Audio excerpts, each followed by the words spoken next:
Satu teks pembukaan UUD 1945 terdiri atas 4 alinea, yang masing-masing memiliki makna tersendiri.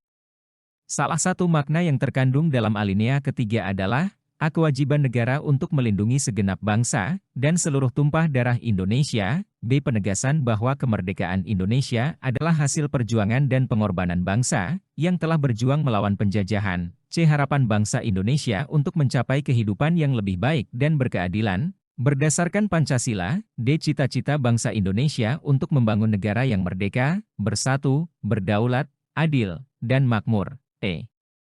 Tujuan negara untuk mencerdaskan kehidupan bangsa, dan ikut serta dalam ketertiban dunia berdasarkan perdamaian dan keadilan sosial.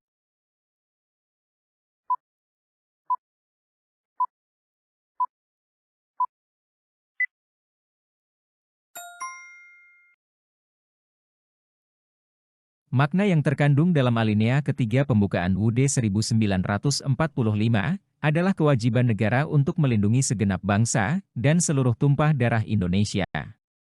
Alinea ketiga pembukaan UUD 1945 menyatakan kewajiban negara untuk melindungi segenap bangsa dan seluruh tumpah darah Indonesia, serta untuk mencerdaskan kehidupan bangsa dan ikut serta dalam ketertiban dunia. 2. Pancasila sebagai dasar negara Indonesia, memiliki nilai-nilai yang harus diterapkan dalam kehidupan berbangsa dan bernegara. Salah satu nilai yang penting adalah persatuan. Dalam situasi di mana terjadi konflik antar kelompok masyarakat, tindakan apa yang paling tepat dilakukan untuk menjaga persatuan? A. Mengadakan pertemuan bersama untuk membahas dan menyelesaikan perbedaan. B. Menghindari kelompok yang berkonflik untuk menjaga ketenangan. C. Menyampaikan aspirasi melalui media sosial dengan harapan didengar oleh pihak terkait. D. Mengajak tokoh masyarakat untuk menjadi penengah dari permasalahan. E. Menjalankan aktivitas sehari-hari tanpa terlibat dalam konflik.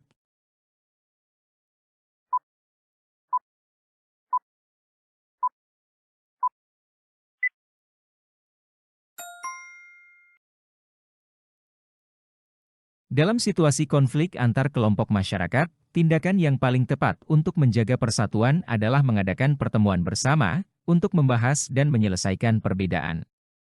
Pertemuan bersama memungkinkan semua pihak untuk berbicara secara langsung, memahami sudut pandang masing-masing, dan mencari solusi yang adil serta memfasilitasi rekonsiliasi. 3. Sila ketiga Pancasila berbunyi, Persatuan Indonesia. Prinsip ini menekankan pentingnya persatuan dan kesatuan bangsa.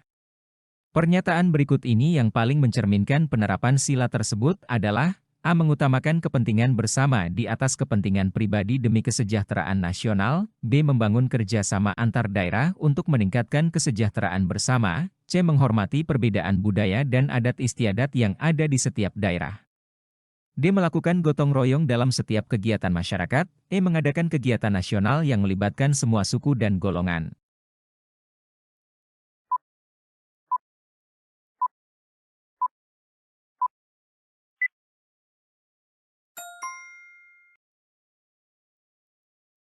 Pernyataan yang paling mencerminkan penerapan sila ketiga Pancasila, Persatuan Indonesia, adalah mengadakan kegiatan nasional yang melibatkan semua suku dan golongan. Kegiatan nasional yang melibatkan semua suku dan golongan, mencerminkan upaya nyata untuk menyatukan berbagai elemen masyarakat, memperkuat persatuan dan kesatuan bangsa. 4. Pasal 15 ayat 1 UUD 1945 menyatakan bahwa Presiden dapat mengajukan rancangan undang-undang kepada Dewan Perwakilan Rakyat. Dalam konteks pemerintahan saat ini, bagaimana peran pengajuan rancangan undang-undang oleh Presiden dalam proses legislasi di Indonesia? A. Pengajuan oleh Presiden memungkinkan DPR untuk melakukan pengawasan ketat terhadap setiap rancangan undang-undang yang diusulkan. B. Pengajuan oleh Presiden memastikan bahwa rancangan undang-undang yang diusulkan sesuai dengan kebutuhan daerah dan aspirasi masyarakat. C. Pengajuan oleh Presiden mempercepat proses legislasi karena rancangan undang-undang tidak perlu melalui tahap diskusi di DPR. D. Pengajuan oleh Presiden membantu mengarahkan agenda legislasi DPR, dan memastikan bahwa kebijakan yang diusulkan sejalan dengan visi pemerintahan. E. Pengajuan oleh Presiden memungkinkan adanya keterlibatan langsung masyarakat dalam proses penyusunan dan perumusan rancangan undang-undang.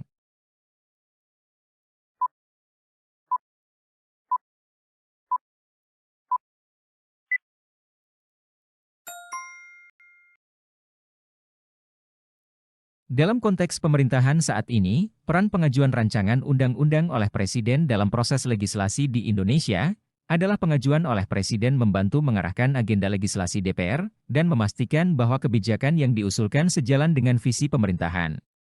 Dengan mengajukan rancangan undang-undang, Presiden dapat mengarahkan fokus legislasi dan memastikan bahwa kebijakan yang diusulkan konsisten dengan agenda dan visi pemerintahan. Meskipun DPR tetap memiliki peran penting dalam membahas, menguji, dan menyetujui rancangan undang-undang tersebut, pengajuan oleh Presiden seringkali mempengaruhi prioritas legislasi. 5. Siti adalah mahasiswa di suatu komunitas budaya. Saat sedang rapat, terjadi pertengkaran karena perbedaan kebudayaan dan pandangan.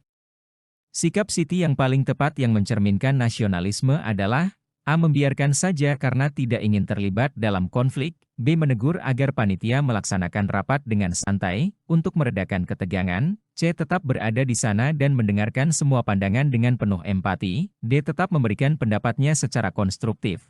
Meskipun ada pertengkaran, E. Memberikan ulasan positif dan negatif secara objektif meski sedang terjadi pertengkaran.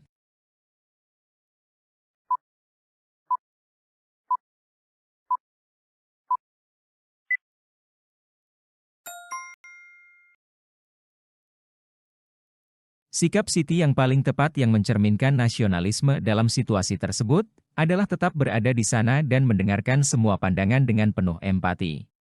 Dengan mendengarkan semua pandangan dengan penuh empati, Siti menunjukkan sikap terbuka dan menghargai perbedaan, yang merupakan bagian dari semangat nasionalisme untuk membangun persatuan dan kesatuan dalam keragaman.